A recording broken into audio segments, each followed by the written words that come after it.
Okay, where were we? Exiting the dungeon, you hear the sound of water ahead of you, and make out a grilled portcullis at the end of the passageway. Before you can reach the portcullis, you will have to cross a bridge that passes over a gully of gurgling, brackish water. You suspect it might actually be a sewer, judging by the smell rising from it. Sure, go towards it. As you make your way towards the bridge, you pass some goblins, which appear uglier than all creatures you have encountered so far. Know your mom jokes, know your mom jokes, know your mom jokes.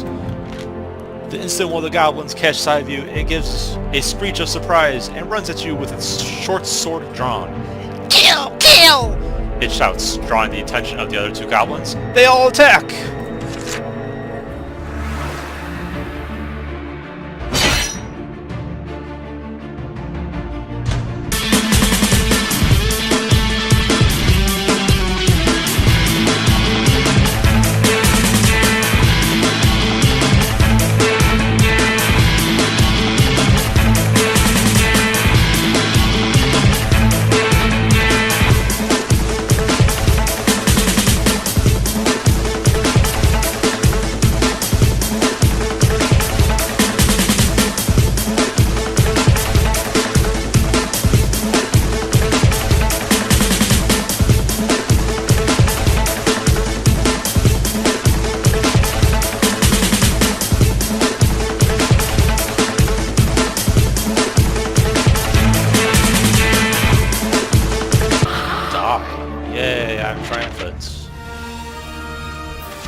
You arrive at the end of the passage. A iron portcullis.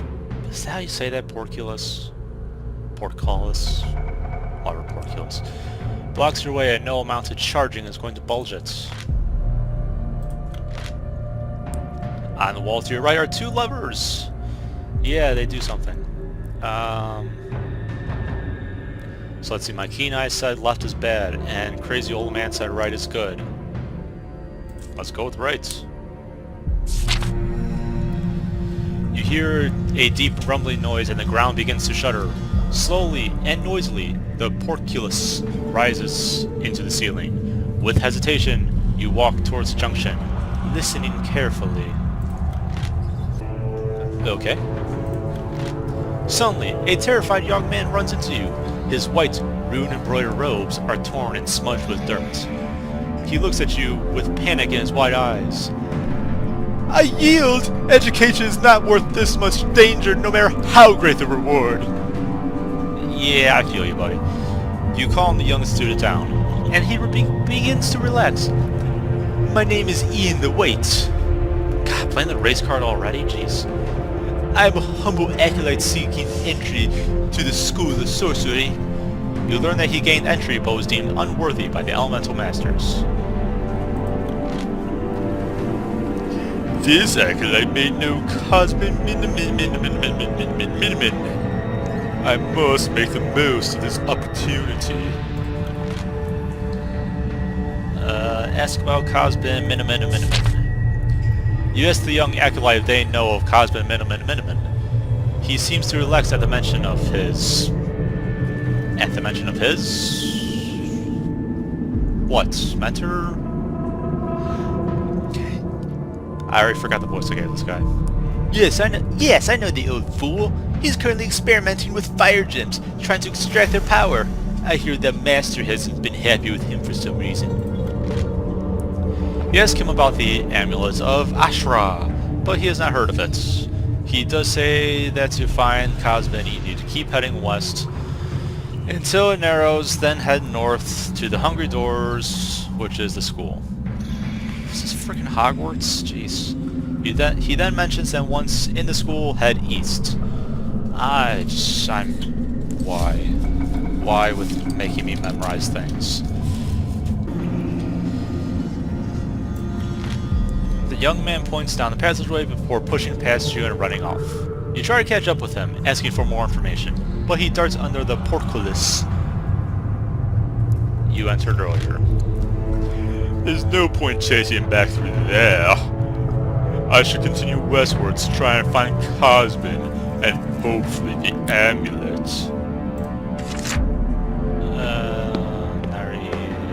okay. Passage begins to widen. Well, the north path looks inviting. I'm going to keep heading west, blindly following the acolyte's directions. He has no reason to lie to me. You cautiously continue down the rocky corridor and stop in front of an open portcullis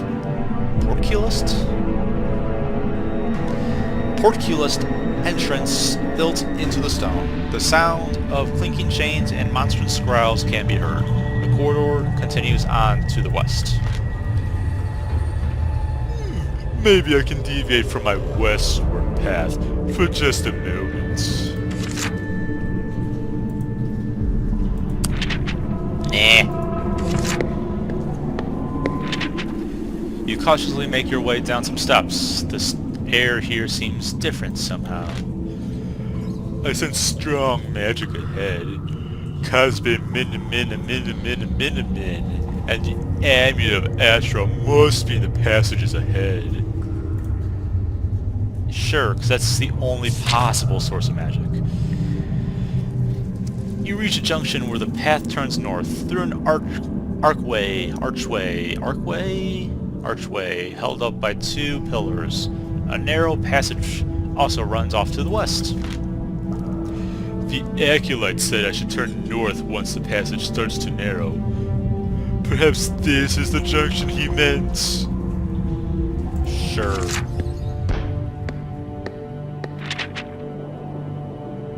You walk down the passageway and gasp at the sights you discover. Directly in your path is a large pair of wooden doors, carved to look like a menacing fanged mouth. A simple sign ahead reads, "Speak the magic words." As soon as you approach, you startle a nearby lizard. It darts off towards the door. They spring to life, as though controlled by magic. They lift and drop dangerously, and as the lizard tries to zip through them, the door falls and crushes it flat. I'm going to have to be more careful than that lizard. Hold up the bull amulets. What?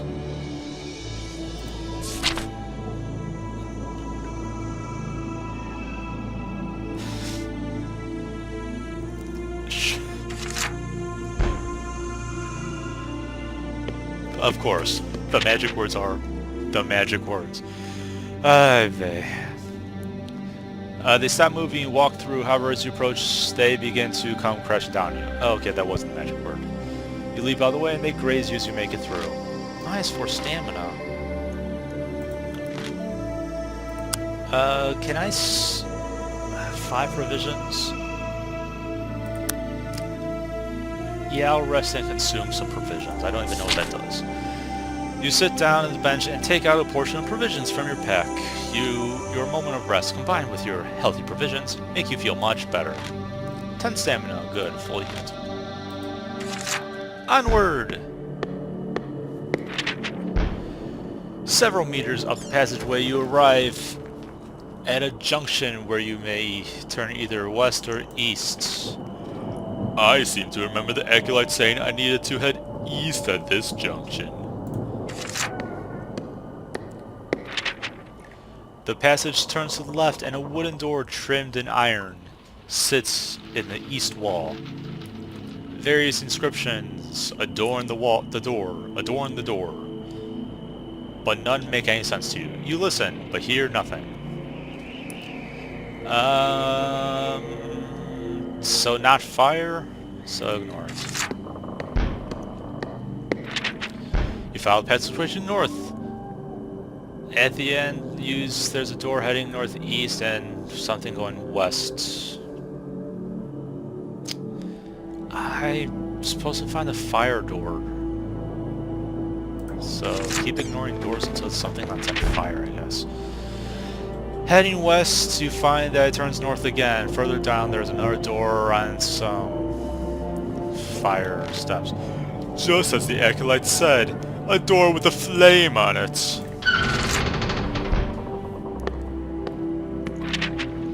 Cautiously, you climb the stair.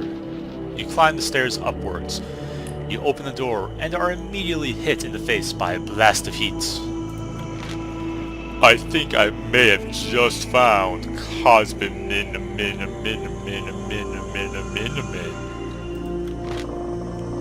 There is no doubt that you have entered the home of a master of fire.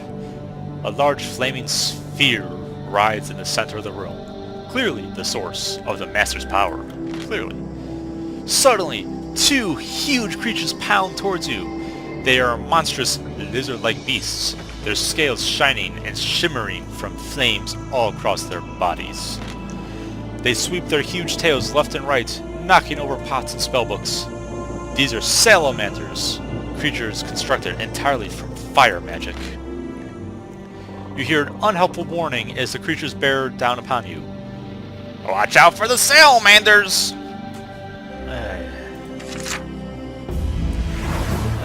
Oh, and there's a wizard. Do I need to kill the wizard? I probably need to kill the wizard.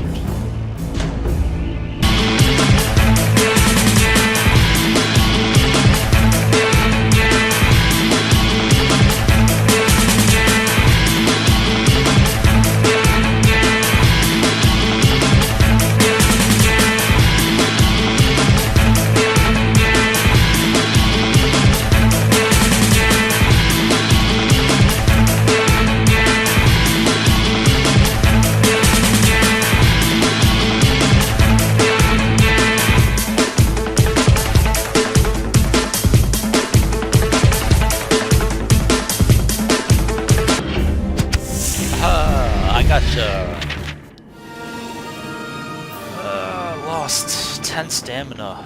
Ugh. With your finished move, the last salamander gives a guttural roar and fire extinguishes.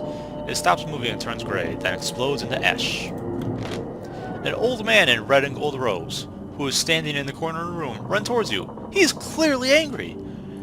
What do you think you're doing? It took hours to conjure those beasts. Hours! You apologize, but insist it was just self-defense. You coming right for me? I seek the amulet of Ashra, which protects those who keep the memory of the old gods. Says the Master of Fire. That's superstitious nonsense. Anger wells up in your chest. It's not, you start to say, but the Master turns his back on you and reaches into a display case. Here, he says, tossing you a necklace made of bone and leather. Take it. It's practically worthless. It doesn't look like much, but you feel its power pulsing through your fingers. You look carefully at the tiny carved pendant that still has the rubies inset into it. The one true amulet of Ashra. It seems unbelievable that my search has ended so easily. The Master carries on with his valuable work. You snaffle a fire vial on your way out. Snaffle? Just say steal. He has dozens of them. It's baffling that this Cosmin has so little understanding of the amulet's qualities. Okay, can I just... With the amulet secured, your quest is complete. Something doesn't feel right, though. This has been far too easy. Why would someone as powerful as Cosmin simply hand over such a powerful artifact? You look again at the amulet and suddenly notice that the rubies have started darkening. Within seconds, the rubies are as black as onyx,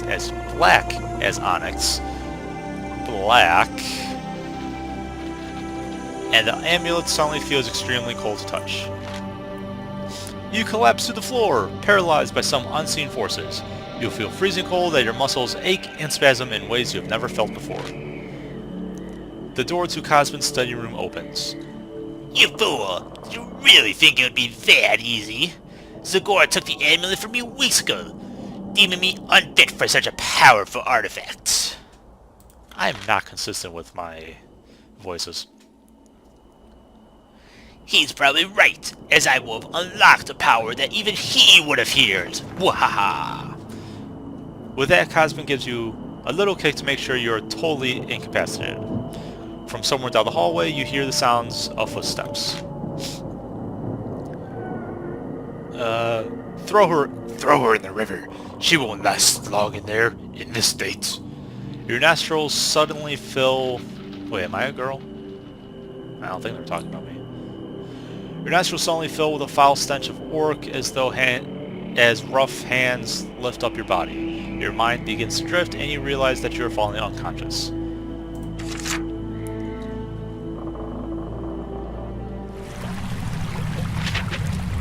Your head breaks water and you gasp for air. You're being washed along a dark subterranean river into the unknown.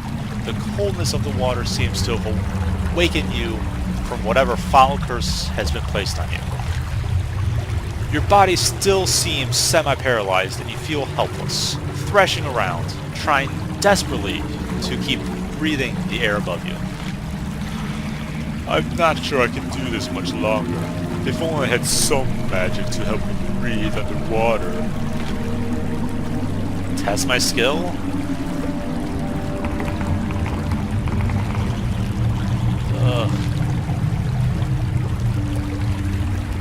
So, I did good. So I want to roll low on skills checks, I guess.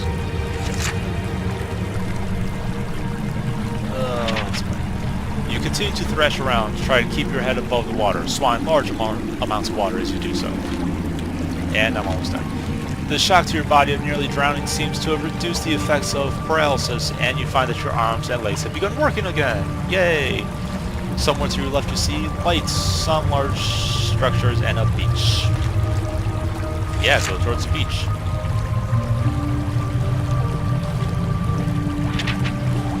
Reaching the shore, you pull yourself out of the water, coughing and spluttering. Giving yourself a few moments, you then get to your feet and find yourself standing in the large underground cavern. The most striking thing is a massive structure ahead of you, built into the cave wall itself. It emanates a feeling of dread as it looms over the river bank. To the right of the huge structure is a smaller, but still imposing, building in the cave wall. To the left is a small wooden shack, probably large enough to house the living quarters for a single person.